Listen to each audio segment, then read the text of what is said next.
केंद्रीय विद्यालय प्रवेशार्जासाठी मुदतवाढ किती तारीख वाढवून देण्यात आलेली आहे, शेवटची तारीख काय आहे, संपूर्ण माहिती पाहूया याच व्हिडिओमध्ये। केंद्रीय विद्यालय संघटनेने KVS प्रवेश 2025 साठी नोंदणी करण्याची अंतिम तारीख वाढवली आहे। The last date of registration for admission 2025 has been extended. इच्छुक पालक आता 24 मार्च 2025 पर्यंत अर्ज करू शकतात। बालवाटिका आणि इयत्ता पहिली मध्ये प्रवेशासाठी नोंदणी प्रक्रिया अजूनही सुरू आहे।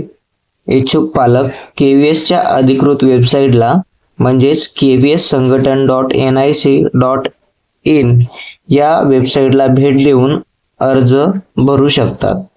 अधिकृत सूचनेमध्ये असे म्हटले आहे की 2025-26 शैक्षणिक सत्रासाठी केंद्रीय विद्यालयांमध्ये नवीन प्रवेशाबाबतच्या ऑनलाईन नोंदणी आणि अर्ज सादर करण्याची अंतिम तारीख 24/3/2025 रात्री 10 वाजेपर्यंत वाढविण्यात आली आहे।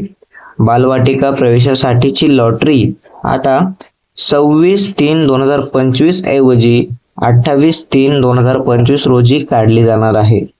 पूर्वी नोंदणीची शेवटची तारीख 21 मार्च 2025 होती, परंतु आता 3 दिवसांनी वाढवून 24 मार्च 2025 करण्यात आली आहे। यामुळे अधिक पालकांना त्यांच्या मुलांची नोंदणी करता येईल। सुधारित वेळापत्रकानुसार नोंदणीकृत विद्यार्थ्यांची निवडलेली आणि प्रतीक्षा यादीची तात्पुरती यादी 28 मार्च 2025 रोजी प्रसिद्ध केली जाईल।